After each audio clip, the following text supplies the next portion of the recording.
Hello বন্ধুরা, হ্যাঁ good morning হয়নি, অনেক বাজে 10টা পার হয়ে গেছে। তো আমি এই তো এখন থেকে ভিডিওটা স্টার্ট করছি।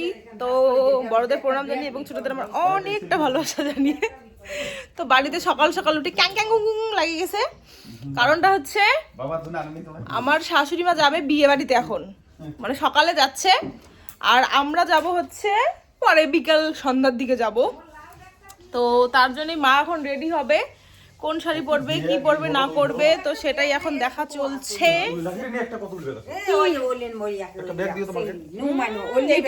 তুমি খালি থাকবা নাকি?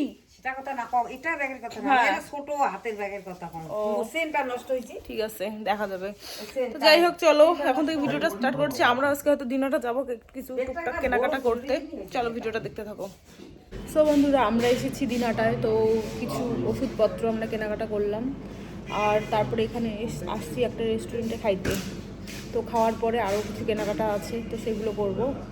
একটা আজকে ট্রলি নিব, আমার ট্রলিটা ছোট, ওটা ট্রলিতে জামা কাপড় ভরবে না আর কি, শাড়ি বেশি করে নিব জন্যে। তো যাই হোক, তোমাদের দাদা ভাই ওই কি অর্ডার দিছো? Chow mein, soft drink. তোমাদের দাদা ভাই আজকে আমাকে খাওয়াবে, ও ওই জন্য নিয়ে আসছে, বুঝছো? দেখি দেখি মালাটা পড়ছে কি বড় নেই, চেনটা দেখো, দেবার করো। আমাদের বিবাহ বার্ষিকী শেষ, তারপরে এখন তোমাদের দাদা ভাইয়ের মনে পড়লো যে ও আমার তো শ্বশুর একটা আমাকে মালা দিছে। তো বিবাহ বার্ষিকীর দিন পড়লে ভালো লাগতো, মালাটা সামনে থাকতো। তারপরে কি আর, ওই যে আংটি আর মালাটা পড়ছে, চলে আসলো। আমি এটা টেস্ট করবো। হচ্ছে আমার জন্য নিয়ে নিজে খাইতে চাই, সব ভালো লাগে না। যেটা যেটা বেশি ভালো লাগবে সেটা খাবো, দাঁড়াও। স্পাইসিটা মানে আমার ছিল নাকি? হ্যাঁ, এটা তোমারটা ভেজটা, এটা ঝালটা। যেটা যেটা আমার পছন্দ সেটা খাবো, দাঁড়াও।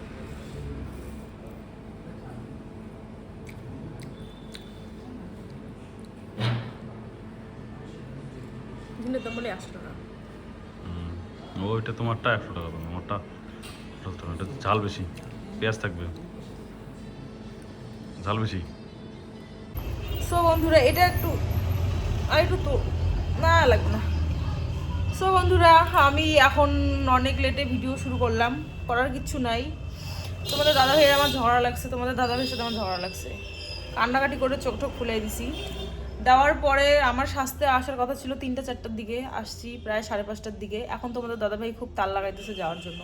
তোমরা ভাবো, বাড়ি থেকে শাড়ি পরে আসছি, তাও আমি লাইনারটা আর হচ্ছে ভুরুটা করে আসছি। এখান থেকে দিনহাটায় গেছিলাম, তোমাদের বলছিলাম 2টা লাল ফুল আনছি আর কি, লাল তো না সাদা ফুল আনছি, 2টায় 90 টাকা নিছে, ভাবা যায়? তো এখন যদি খোপাটা না করি আমার 90 টাকা ফাও যাবে। হ্যাঁ, আর মুখটা দেখো, খোপা করতেছি এখন, মুখ নেই, মুখে তো কিছুই নেই। হ্যাঁ, এখন তোমাদের দাদাভাই বারবার ফোন করতেছে, বারবার হয় না তোমার, হয় না, মানে কি বলি আর, মানে বলার মতন ভাষা নেই। এইদিকে মেয়েদেরই সাজতে লাগে, হ্যাঁ, আর ছেলেদের এই সব ইয়ে আর কি।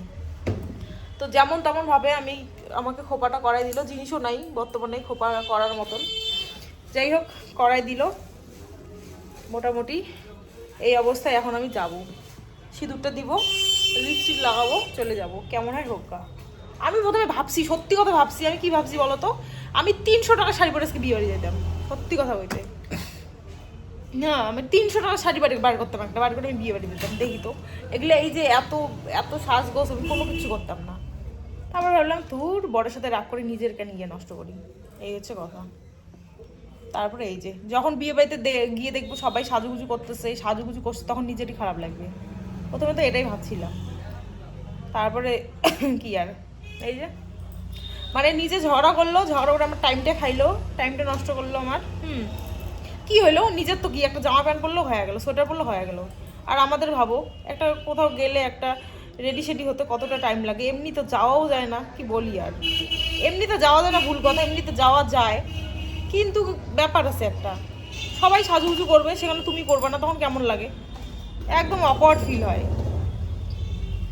তো যাই হোক আর কি, এই যে দেখো এই দিদিটা আমাকে সাজাই দিল বলতে খোপাটাই করে দিল, আর মেকআপ আমি করলাম না, টাইম নেই জন্যে। বারবার ফোন করতেছে তোমাদের দাদাভাই। আর এই যে এই শাড়িটা দেখো, তোমাদের দাদাভাই আমাকে বার্থডেতে বললে বিবাহ বার্ষিকীতে দিয়েছিল। বিবাহ বার্ষিকীর দিন তো দিনের বেলা আমার মা যেটা দিছে সেটা পরছি, আর রাতের বেলা আমার শ্বশুর শাশুড়ি যেটা দিছে সেটা পরছি, আর তোমাদের দাদাভাইটা এই আজকে পরলাম। তো চলো ফুল ফুল লুক কি আসি, দুটো দিয়ে লিপস্টিক দিয়ে তারপর তোমাদের সামনে আমি আসতেছি আর কি। সো বন্ধুরা, আমরা বিয়ে বাড়ি যাওয়ার আগে এখানে স্টপেজ দিয়েছি বাজারে, আর এখন আমাদের খাওয়া চলছে হচ্ছে চিকেন পকোড়া। নাও নাও নাও। দেখো তোমাদের দাদাভাইয়ের লজ্জা আছে কি নেই, কয়েক ঘন্টা আগে আমার সাথে এত ঝগড়া করে আমার টাইমটা খাইলো, আর দেখো ওনার আর কি একটা সোয়েটার পরছে প্যান্ট পরছে হয়ে গেছে। আর আমরা ভাবো তো এই মেয়ে বউরা কোথাও একটা বিয়ে ঠিয়ে বাড়ি গেলে রেডি হতে লাগে, না হলে তো মানে যাওয়া যায়, কেন যাওয়া যায় না, কিন্তু সবাই সাজুগুজু করবে তুমি করবে না, তখন কেমন লাগে একটা। তো দেখো বিয়ে বাড়িতে এসেছি অনেকক্ষণ হলো, তারপরে এখানে পকোড়া মানে পেঁয়াজি আর কি ভাত ছিল, তো পেঁয়াজি খাচ্ছিলাম। আর আমার শাশুড়ি মা তো সকালবেলায় এসেছে, তোমাদের সাথে শেয়ারই করেছিলাম। আর আমার কিন্তু বড় ননাসরা আসবে, আর ছোটো ননাসরা আসতো, কিন্তু ওদেরও বাড়ির ওখানে আর কি বিয়ে আছে বলে ওরা আসতে পারিনি। আর এই যে তোমাদের দাদাভাই ইচ্ছে ভিডিও করে দিচ্ছে, আমি বলেছি আমাকে যদি ভিডিও করে না দাও তাহলে তোমার খবর আছে আর কি। আর তারপরে ওই চিকেন বলে ধর পকোড়া খাওয়ার পরে তারপরে চলে এসেছি ফুচকার স্টলে, কারণ আমরা অনেক আগে কিন্তু এসেছি, প্রায় সন্ধ্যার পরপরই এসেছি বলেই এগুলো এখন একটু মোটামুটি ফাঁকা, না হলে তো একটু পরে ভিড় হয়ে যাবে। তো আমরা ভাবছিলাম চলো আগে খেয়ে নিই, তারপরে না হয় গল্প গুজব করা যাবে, না হলে এখানে ঢুকতেই পারবো না, খাওয়ার তো দূরের কথা, ঢুকতেই পারবো না। ওই দিকে দেখো ছোট মামি শাশুড়ি খাচ্ছে, এইদিকে জায়রা আছে সবাই মিলে। আর সত্যি খুব ভালো লাগছে, কারণ শ্বশুরবাড়ির সবাই মানে সবারই নিমন্ত্রণ হয়েছে, যেহেতু আমার শাশুড়ি মায়ের মাসির ছেলের বিয়ে আর কি, মানে আমার শাশুড়ি মায়ের মাসির বাড়ি, তো এখানে তো শ্বশুরবাড়ির মানে আমার শাশুড়ি মায়ের গোষ্ঠী আর কি সবাই আছে। আর সবার সাথে দেখা হয়ে খুব ভালো লাগলো, খুব মজাও। এই দিনগুলোর কথা হচ্ছে মানে মনে পড়বে আমার, জানি না, দেখো জীবন থেকে যে দিন যে সময় চলে যায় সেই সময় কিন্তু আর ফিরে আসে না। আমরা ভাবি যে এই সময়টা হয়তো খুব খারাপ, কিন্তু না, আমরা যে সময়টা পার করছি এটাই সব থেকে আমাদের বেস্ট সময়। যত দিন যাবে তত কিন্তু আমরা খারাপ সময়ের দিকে কিন্তু এগোবো, কিন্তু আমরা মনে করি না আমাদের এখন খুব সময় খারাপ যাচ্ছে, আমার খুব সময় খারাপ যাচ্ছে। এই যে দেখো জয়িতারা চ্যানেলটা যে হয়েছে, ভগবান কৃপায় যদি আসে তাহলে তো ভিডিও দেখতেই পারবে। তো ভাবি যে সত্যি সময় খারাপ যাচ্ছে ওটা সেটা, কিন্তু না, হয়তো বা সময় ভালোই যাচ্ছে, হয়তো নেক্সট যে সময়গুলো আসবে সেগুলো খারাপ যাবে। যাই হোক, তারপরে তো প্রথমে তো পকোড়া খাইলাম, আবার দেখো তোমাদের দাদাভাই পকোড়া নিয়ে এসেছে, তার সাথে কফিটা খাওয়া হয়নি, আর কফি চা এগুলো তো আমার পছন্দ না। তো ভাবলাম চলো, যেহেতু আমার খুব সর্দি লেগেছে, একটু কফি খাওয়া যায়, গলাটা এখন ঝরঝরা হয়ে যাবে। আর আমার শাশুড়ি মা দেখো এখানে আমার ওই পকোড়া নিয়ে এসেছে।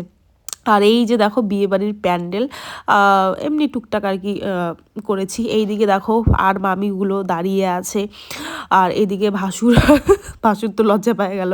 আমাদের কি বলতো, তোমাদের দাদা ভাইয়ের যে দাদা টাদাগুলো আছে না, এই 1 বছর 2 বছর 6 মাস এরকম আর কি, কম বেশি আর কি, তার জন্য না মানে ওই মানে সেই রকম ভাসুর একটা ফিল হয় না।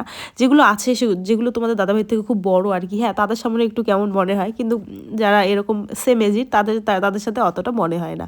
এখানে দেখো এই যে দিদি জামাইবু চলে এসেছে বড়বাবুকে কিন্তু রেখে, আর আমরা কিন্তু এখানে বসেছি এখন খেতে। তোমরা অনেকেই বলেছো দিদি ভাই দাদা ভাইয়ের সঙ্গে ইগনোর প্র্যাঙ্ক করো, আর অনেক কিছু বলেছো, তো অবশ্যই ভিডিও দেখতে পারবে। এখন সম্ভব না, কারণ কদিন পরে কোয়ার্টারে চলে যাবো, তার মধ্যে অনেক অনুষ্ঠান আছে, ওগুলো অ্যাটেন্ড করতে হবে, আর টাইমও পাওয়া যায় না। তো অবশ্যই কোয়ার্টার যাই, তারপরে নতুন নতুন ভিডিও তোমাদের সামনে আমি নিয়ে আসবো, তখন একটু ফাঁকাই থাকবো, তোমাদের দাদা ভাই আর আমি থাকবো। আর এখন আমি পাচ্ছি না এগুলো আর কি মানে ভিডিও ওরকম বানাতে। তো একটা দিদিভাই বলেছে যে দিদিভাই তোমার শাড়ির কালেকশন অনেক, তুমি অনেক রকমের শাড়ি পরো। হ্যাঁ, তো সত্যি কথা বলতে আমার না শাড়ি পরতে খুবই ভালো লাগে। আর যদি নতুন নতুন শাড়ি হয়, ঘরের মধ্যে যদি একটা নতুন শাড়ি থাকে না, ওই শাড়িটা আমি কবে পরবো এরকম একটা মানে ফিল হয়। তো যখন আমি ফাইনালি পরে নেই তখন ওই শাড়িটার প্রতি আর মায়া থাকে না। তো দেখো এই শাড়িটা কেমন লাগছে তোমরা অবশ্যই কমেন্ট করে জানাবে। হ্যাঁ, এই শাড়িটা সবারই মোটামুটি পছন্দ হয়েছে, আমার কিন্তু ডিপ কালার বেশি একটা পছন্দ, তবে এবার একটু ইউনিক কালার নেওয়ার চেষ্টা করেছি, মানে এরকম কালার যাতে একটু আনকমন লাগে। মাঝে মাঝে আমার অনেক খারাপ কমেন্ট মানে দেখতে পাই, কিন্তু বর্তমানে আমি সেগুলো রিপ্লাই দেওয়ার মতন মন মানসিকতায় নেই। হ্যাঁ, এখন হাসি খেলছি, বিয়েবাড়ি যাচ্ছি, কিন্তু মনের মধ্যে একটা অনেক রকমের কষ্ট, মানে একটা চাপা কষ্ট দোলা দিচ্ছে, কারণ সবাইকে ছেড়ে কোয়ার্টারে চলে যাব। এত সুন্দর লাইফ আমার। হ্যাঁ তোমাদের দাদাভাই থাকলে হয়তো সেটা বেশি পরিপূর্ণ হতো এখানে, তবে তোমরা তো আমার ভিডিও দেখোই বরাবরই যে আমি কতটা মানে ভালো থাকি আর কি। বর ছাড়া তো খারাপ লাগেই, কিন্তু নর্মালে যে কতটা আমি হাসি খুশি থাকি। তো আর আমি খুব ঘুরতে মানে খুব বেড়াই কোড়াই, খুব ঘুরতে পছন্দ করি। হ্যাঁ, এখানে ওখানে না, মানে এই তোমার কোনো বড় বড় জায়গায় না, নর্মাল ঘোরাফেরাই আমার পছন্দ। তো সেই জিনিসগুলো আমি খুব মিস করব। কোয়ার্টারে কি আর, হয়তো এর কারো কোয়ার্টারে গেলাম, নাহলে ওর কারো কোয়ার্টারে গেলাম, এরকমই ব্যাপার। আর এখন অন্য কোনো জায়গায় ঘুরতে যাব কি না সেটা তো পরের কথা, নাও যেতে পারি। আর এই দেখো ফাইনালি নতুন বউ, হ্যাঁ নতুন বউয়ের সাথে ফটো টটো উঠেছি। আর এই যে তো ফাইনালি তোমাদের সামনে নতুন বউকে দেখাই দিলাম। আর তোমাদের দাদা ভাইয়ের কিন্তু এটা হচ্ছে ভাউসেনি হবে, মানে ভাইয়ের বউ। হ্যাঁ, ওই যে বললাম না যে কিছুদিনের কম বেশি সবার বয়সে। আর এখানে দেখো তারপরে আমরা কিন্তু বাড়ি চলে যাব। তো মামিকে বললাম, মামি আসো একটু ভিডিও করে নিই। আর এই যে দেখো মায়েরা টোটোতে যাবে, আর আমরা কিন্তু বাইক নিয়ে আসছি। তোমাদের দাদাভাইকে বলছিলাম যে টোটো নিয়ে যাই, আমার শরীরটা ভালো না, একদম নাক বন্ধ, গলা ব্যথা, সর্দি জ্বর, মানে অবস্থা খারাপ আমার একদম। তো তারপরে তোমাদের কি দেরি হয়ে গেছিলো না, তারপরে আমরা কিন্তু ওই বাইকে এসেছি। আর এই যে দেখো এই টোটোটাতে এখন টোটোটাতে মারা চলে যাবে, আর দিদিরা গিয়ে আমাদের বাড়িতেই থাকবে আজকে, কাল হয়তো দিদিরা বাড়ি চলে যাবে। আর তারপরে আমি একটা পান খাইছি, কারণ যাব, একটা পান না খাইলে শরীরে গরম ছুটবে না, গরম। আমার ব্লগ ভিডিও দেখতে তোমাদের কেমন লাগে তোমরা অবশ্যই কমেন্ট করে জানাবে। হ্যাঁ, আমি জানি হয়তো এখন দিচ্ছি, কিন্তু কোয়ার্টারে গেলে হয়তো আমি ডেইলি দিন হয়তো ব্লগ ভিডিও দিতে পারবো না, তখন আমি একটু শর্ট ভিডিওটা একটু বেশি হয়তো দেবো তোমাদের সামনে। হ্যাঁ, আর বাড়ি আসলে অবশ্যই তখন ব্লগ ভিডিও পাবে, কারণ দেখেছি কোয়ার্টারে আর কি তখন হয়তো ব্লগ ভিডিও শ্যুটও করতে ইচ্ছে করবে না, তো তার জন্যই শর্ট ভিডিও, সুন্দর সুন্দর শর্ট ভিডিও তোমাদের সামনে আমি প্রেজেন্ট করবো। তোমাদের দাদাভাইয়ের সাথে কমেডি ভিডিও, অনেক রকমের ভিডিও তখন ক্রিয়েট করে তোমাদের সামনে শেয়ার করব, তখন দেখবে ওই ভিডিওগুলো তোমাদের ভালো লাগবে। আর এখন তোমরা আপাতত ব্লগ ভিডিও দেখো, কারণ সবার সাথে ব্লগ ভিডিও মানে শ্যুট করতেও ভালো লাগে, আর একাই একেবারে ব্লগ ভিডিও একদম শ্যুট করতে ভালো লাগে না। এই দেখো দুইটা ভাসুর, বললাম না যে সব তোমাদের দাদা ভাইয়ের সবার এজ একটু সমান সমান, জন্য একদম দাদার মতন আর কি সম্পর্ক, দাদা বোনের মতন আমাদের সম্পর্ক। সো বন্ধুরা আমরা বাড়ি চলে আসছি। আর তোমাদের দাদা ভাইয়ের যেটা আর কি কর্ম থাকে, কোনো যদি বিয়ে বাড়িতে যাই, আমি যদি সাজুগুজু করি আর কি, চুল আর কি, ফেস তো কিচ্ছু করি নেই। হ্যাঁ, তোমাদের দাদাভাই বলে থাক ন্যাচারালি নাকি ভালো, এই দাগ ঠাক বলে এটাই বলে ন্যাচারাল জিনিস। তো যাই হোক আর কি, তো বাড়ি আসলে যেটা তোমাদের দাদাভাইয়ের কাজ থাকে সেটা হচ্ছে আমার এই যে চুলের খোপা খোলা, তো সেটাই এখন করছে। আর ভিডিওটা আমরা আজকে এই পর্যন্ত রাখলাম। কেমন লাগলো ভিডিওটা অবশ্যই কমেন্ট করে জানাবে, যদি ভালো লেগে থাকে অবশ্যই লাইক কমেন্ট আর একটা সাবস্ক্রাইব করে দিও প্লিজ, চ্যানেলটা ফলো করে দিও, ফলো করে আমাদের পাশে থেকো। আর নতুন নতুন ভিডিও দেখার জন্য আবার চ্যানেলটা সাবস্ক্রাইব করে দিও। তো আমাকে কেমন লাগছে এই লুকে তোমরা অবশ্যই কমেন্ট করে জানাবে। হ্যাঁ, এরকম শাড়ি আমি আগে কিনিনি, আমি তো লাল হলুদ সবুজ নীল এগুলো গোলাপি ঠোলাপি এগুলোই পছন্দ করতাম। তো ভাবলাম চলো একটা ইউনিক কালারের শাড়ি কেনা যাক, তার জন্য এই শাড়িটা কিনেছি। তো অনেকের আমাদের এদিকে যারাই দেখছিল বলছিল যে শাড়িটা খুব সুন্দর, খুব সুন্দর, কিন্তু শাড়িতে কিন্তু আমি দাগ ভরা গেছি। এই দেখো কি বলি, আর এমন শাড়ি নিবো, এগুলো শাড়ির যত্ন আমি একদম জানি না। আমার একটা যা খালি বারবার নজর দিতেছে, এই তো শাড়ির দাগ ভরছে, তোর শাড়ির দাগ ভরছে, এগুলো দাগ কেমন করে উঠবে। তো যাই হোক আর কি, চলো আজকের মতো টাটা।